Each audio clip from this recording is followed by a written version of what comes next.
Good morning guys! Ito, happy Sunday! Ito ang ilog sa may bandang amin. Yan. At least malinaw na ang tubig ngayon. Hindi katulad nung umulan. Talagang kulay brown. Yan o, ganda.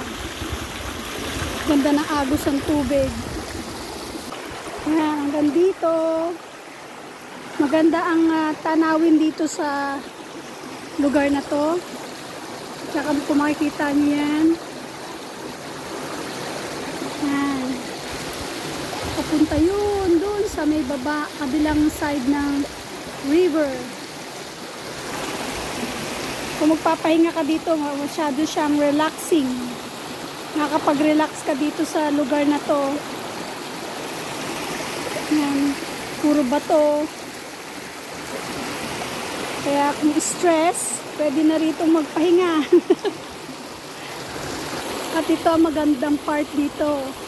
Yung malaking bato na shape na heart. Kita nyo? Ganda, no? Ganda yung pagkakahugis niya. Malaking bato na naging heart ang shape.